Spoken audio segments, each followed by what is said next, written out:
She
was injured with crystals that penetrate her face and her scalp, her nose, and she also suffers from ear trauma, and she has a tinnitus, which is a noise in her ear. And I'm not a psychiatrist, but I guess she's post-traumatic. She has a post-traumatic syndrome also, because she's crying and she's remaining when she remembers all what happened. I guess she will be discharged today after an audiogram. She will do an audiogram, but she will suffer for many more days. Would crystals of glass not only affect the people in the restaurant, but those walking past the restaurant as well? Then? Sure. Yeah. Many people outside the restaurant can be also injured by the pieces of glasses. If it's a big pieces, you have to take it out, because sometimes it can penetrate arteries or vein, and sometimes they cause a lot of bleeding. People outside Israel they don't know how is to live with almost everyday events like this. We are thinking twice if going to a restaurant, if going to a mall, especially before the holidays or in the holidays. I don't want to say that we get accustomed to it, but I guess I have to say it, and that's our way of life. And if there are no dead people, we say that it was a very easy suicide bombing. And we are living with it as normal. I hate to say it, but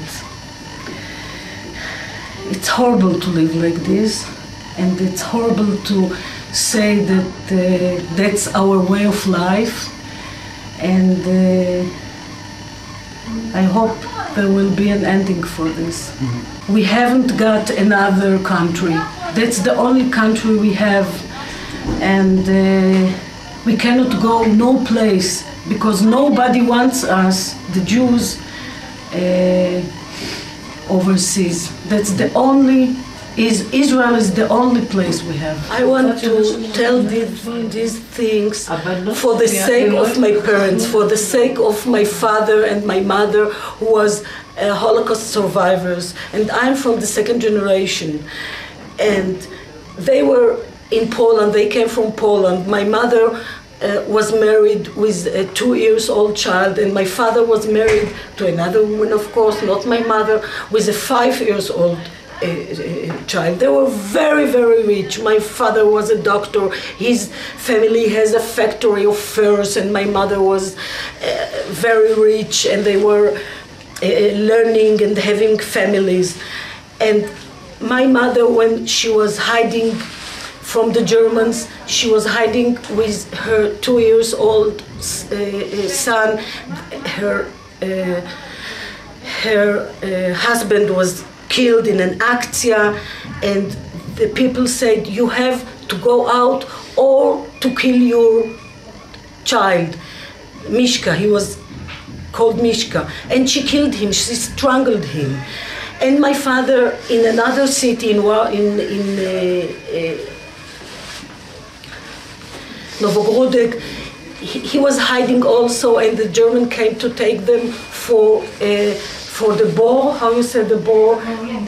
The hole, to take all the Jews and put them in the hole. So he was a doctor, and he was an injection of morphine. So he gave his wife and his boy, and he was killing himself.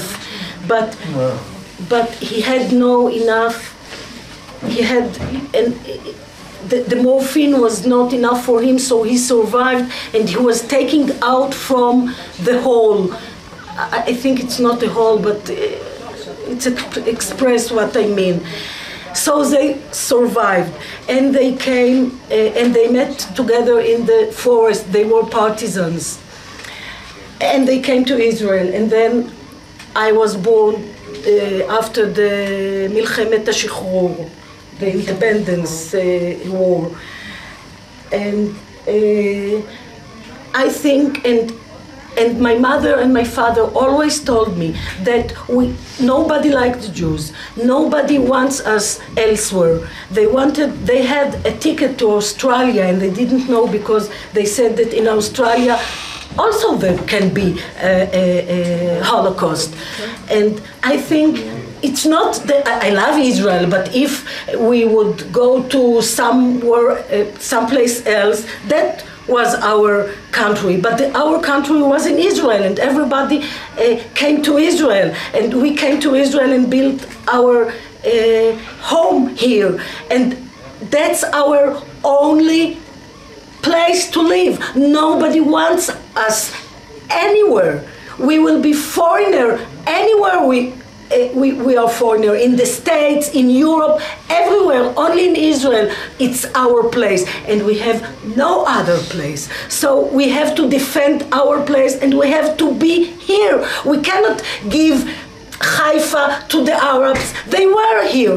Of course they were here, but in Boston, the American will give back the land to the Indians. They will give back the land to people who are living there. I'm not a politician, and I don't want to get into it, but we have no other place to go. And we want to live in peace with the Arabs, and especially in Haifa we are living. If they want to live in peace with us, they are working here. I have so many friends, doctors, that are working with us, and patients, and we can live with them. But they must let us give here, and they must understand that's our place, and we must, and we will stay here. Thank you.